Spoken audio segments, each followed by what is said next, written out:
یہ مہینہ جس میں روزے ہم پر فرض کیے گئے ہیں، ان روزوں کا مقصد اور اس کا فلسفہ تقوی الہی بیان کیا گیا ہے۔ فرمایا گیا کہ یا ایھا الذین آمنوا کتب علیکم الصیام کما کتب علی الذین من قبلکم لعلکم تتقون،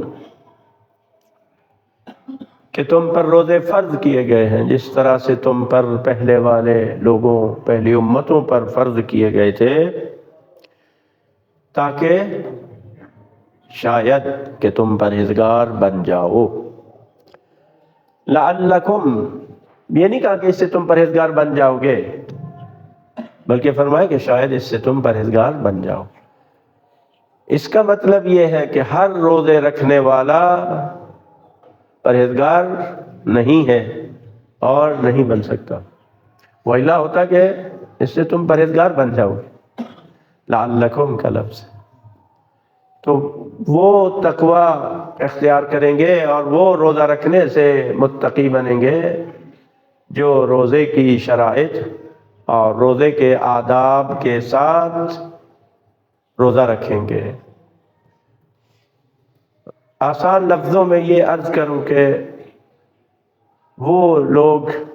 روزہ رکھنے سے متقی بنیں گے اور تقوی ان کے شامل حال ہوگا جن کے اعضاء و جوارح کا بھی روزہ ہوگا، صرف پیٹ کا روزہ نہیں کہ وہ کھانے پینے سے اجتناب کرے، بلکہ اس کی آنکھ کا روزہ، اس کے کان کا روزہ، اس کی زبان کا روزہ، اس کے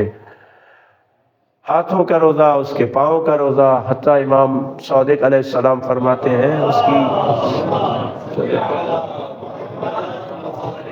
جلد کا روزہ، اس کے بالوں کا روزہ، اس کی پھر اگلا مرحلے میں اس کی فکر کا روزہ، اس کے ذہن کا روزہ۔ تو ایسا روزہ ہوگا تو وہ متقی بنے گا، اور اگر روزہ بھی رکھے ساتھ اللہ کی نافرمانی بھی کرے، گناہ بھی کرے، تو اس سے تقوی حاصل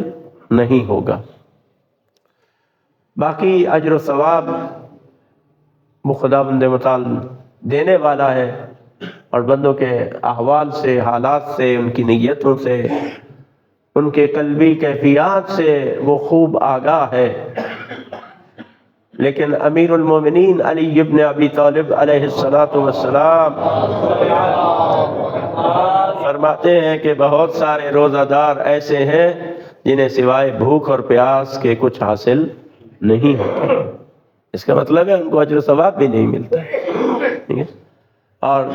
کئی عبادت گزار ایسے ہیں، قیام کرنے والے، عبادت کرنے، جن کو سوائے تھکاوٹ کے کچھ حاصل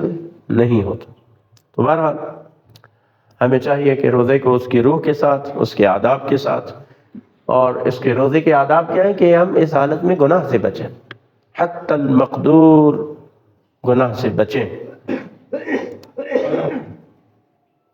دو عورتیں تھیں، ظاہراً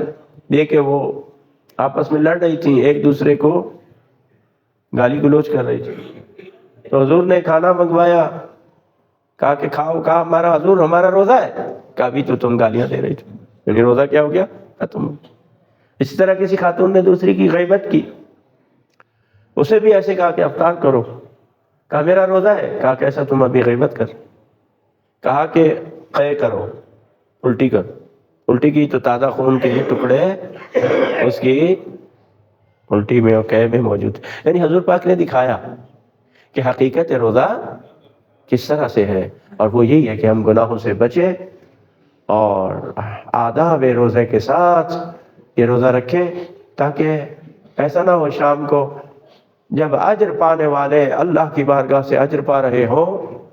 اور ہمیں سوائے بھوک کے اور ہمارے حصے میں کچھ نہ آئے۔ خدا کی پناہ۔